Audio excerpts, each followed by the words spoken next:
Prenosa invalidskega podjetja CSS med strateške naložbe države finančni minister Klemen Boštjančič, ki ima v rokah škare in platno, ne podpira, kljub temu, da podjetju grozi prodaja in kljub temu, da sta ga k temu pozvala dva ministra Golobove vlade, tako gospodarski minister Matjaž Han kot minister za delo Luka Mesec.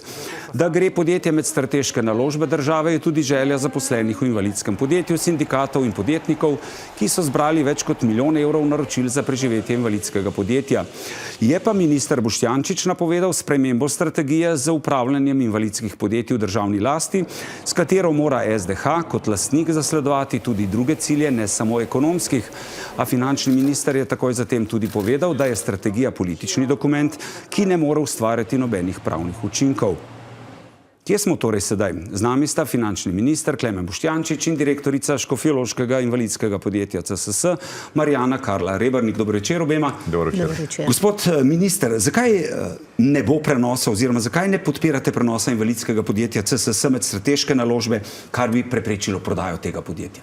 Najprej sem vesel, da sem tukaj, da bomo končno razčistili neke dezinformacije, ki so se v zadnjih dneh pojavljale v medijih, predvsem pa, ki so jih nekateri politiki, seveda verjamem v iskanju pozornosti in biti čim bolj všečen, delili naokrog.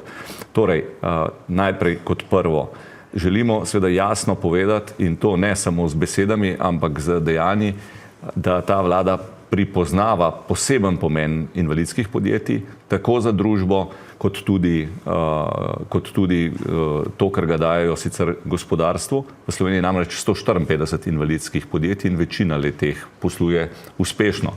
Zdaj, kar se same tiče in tega, kar ste vprašali, dejstvo je, da sama opredelitev v strategiji, ali gre za portfeljsko naložbo, ali gre za pomembno, ali pa strateško, v ničemer ne opredeljuje, ali bo podjetje dokapitalizirano ali ne bo dokapitalizirano. Tako kot je bilo že povedano v uvodniku, strategija je politični dokument in ne daje pravnih podlag za to vrstne odločitve. Ampak prepreči pa prodajo podjetja. Kljub temu je pa prav Ministrstvo za finance tisto, ki je predlagalo spremembo strategije. Če se boste spomnili, lansko leto poleti je bila strategija po 10 letih prvič spremenjena. Ampak ta strategija, gospod minister, ne preprečuje prodajo invalidskega podjetja, če se SDH za to odloči. Sej težava CSS-ja nikoli ni bilo, prvič, podjetje nikoli ni bilo mišljeno, oziroma SDH ga nikoli ni prodajal. Nismo se pogovarjali o prodaji. Vprašanje je, ali bo to podjetje preživelo ali ne bo preživelo. Ali vi tudi vidite to tako kot minister Boštjančič? Iskreno povedano, bi postavila vam eno vprašanje. Sigurno ste gledali film Titanik. Tam se je kapitan najprej je napačno ocenil situacijo, potem se je prepozno odločil. Ko je bilo prepozno, so bili rešilni čolni in tam se je pokazal egoizem tistih, ki so se reševali. In tukaj jaz vidim, da za invalide ni prostora in da se kot za neperspektivno skupino pač država ne potrudi.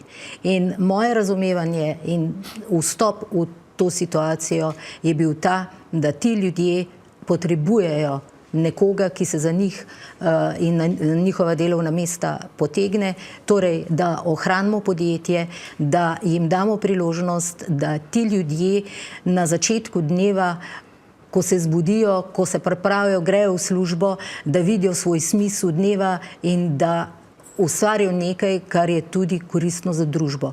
To, kar vi govorite, strateško, portfeljsko, meni je popolnoma vseeno, v katero kategorijo to podjetje gre. Meni je važno, da to podjetje dobi definicijo zavarovanega podjetja, ki ne bo predmet manipulacije za trgovanje na trgu. Da se ohranijo delovna mesta, da se v to delovno okolje, v to podjetje vloži, kajti da lastnik v 9 letih v podjetje vloži 400 000 evrov in potem označi podjetje kot neperspektivno, nevredno vlaganja, to je resnično veliko vprašanje, kakšen gospodar to je. Gospod Boštjančič, lahko zagotovite to, kar je dejala gospa Rebernik, da se to podjetje opredeli kot takšno, ki ne bo predmet manipulacije na trgu. Ne? Ker, če jaz prav razumem, invalidi so najbolj zaskrbljeni, želijo samo delati, a ne pa razmišljati o tem, ali bo njihovo podjetje jutri prodano ali ne.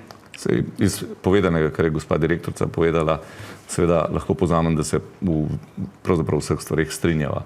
Kot prvo, Ministrstvo za finance je predlagalo spremembo strategije, kljub temu, da je bila po 10 letih lani prvič spremenjeno. Zdaj ga bomo spremenili prej kot v enem letu, predvsem zaradi tega, ker želimo v strategiji posebej nasloviti pomen invalidskih podjetij.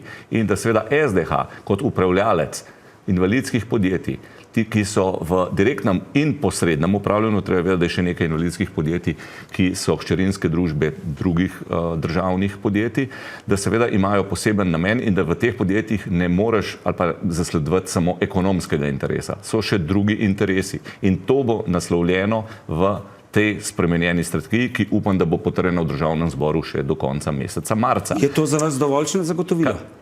Poglejte, bodočnost in naše podjetje, invalidsko podjetje, sta drugačna od drugih podjetij. Mi nimamo matičnega podjetja za seboj. Mi dejansko smo drugačni in potrebujemo drugačno zaščito. Nas lahko zaščiti samo lastnik, to je SDH oziroma država. Boste torej za ti dve podjetji, gospod Boštjančič, ste pripravljeni sprejeti to politično odločitev, za katero se vzemajo tudi nekateri ministri in zaposleni in rečete, lejte, za ti dve podjetji, ne vem, uredimo drugačen status, bosta ostala v lasti SDH-ja, vodstvo pa mora zagotoviti, da podjetje pripravi takšen program, da bo poslovalo vsaj z ničlo. Še enkrat, kot sem že povedal, ni mi znano, da bi bilo kadarkoli debata o prodaji tega podjetja. Potrebno je zagotoviti pogoje za to. Verjamem, da že s tem, kar je bilo do zdaj narejeno, torej da se ustavi postopek likvidacije, so izhodiščni pogoji za to vzpostavljeni. Tudi prepričan sem, da gospa direktorica tudi bi raje delala v miru, kot da je vsak dan v medijih, ker seveda družba more pripraviti poslovni načrt. Verjamem, da na tem že dela, da jo bo pri tem SDH tudi podprl in na podlagi tega poslovnega načrta, ki bo pokazal, da na dolgi rok taka družba lahko preživi, seveda nekakor tudi mi ne bomo nasprotovali dokapitalizaciji, če se izkaže, da je ta dokapitalizacija potrebna, pa v znesku, v katerem se bo izkazalo, da je potrebna. Gospa Rebernik, zdaj pa ključno vprašanje. Lahko to podjetje, ne vem, 1,5 milijona imate že novih naročil, dolgoročno preživi? Jaz sem prepričana, da. Zakaj? Prvič zato, ker v teh 4 dneh, danes je moj 5. dan, sem se srečala z nekaterimi kupci, ki sodelujejo s podjetjem že vrsto let, čez 10, in so dejansko izkazali željo po nadaljnjem sodelovanju in mi za njih predstavljamo strateškega dobavitelja. Za katero podjetje recimo? To je podjetje Danfoss, katerim na leto naredimo 300 000 evrov. In mi smo njihovi edini dobavitelj za določene kose, ki jih oni vgrajujejo pač v svoje izdelke. In njihov namen je iskren. Prišli so tudi z dobaviteljem surovine, ki jo uporabljamo za izdelavo kosov za njih, in z njim smo skupaj, in s kupcem in z dobaviteljem smo skupaj najdeli rešitev, kako bomo pokrili 60 000 obveznosti do tega dobavitelja in dobili bomo spet novo pošiljko po naročilu, ki ga bomo oddali. Danes smo imeli z drugim velikim dobaviteljem sestanek, smo jim dolžni 50 000 evrov, smo se dogovorili, da naredimo do petka pač naš predlog, kako bomo ta dolg pokrili. Predlagali smo 5 000 na mesec in to je 10 mesecev.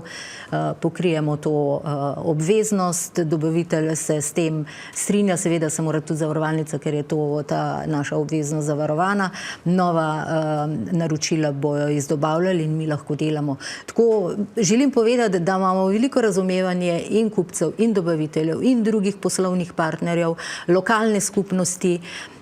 Zaposleni so motivirani. Danes smo imeli zbor zaposlenih in sem rekla, lejte, eno soboto v marcu bomo imeli delovno akcijo, ker Smatram, da mora biti delovno okolje čisto, prijazno, da s tem tudi preprečujemo nesreče pri delu, da človek pride na delovno mesto z veseljem in tudi ima nekak drug odnos.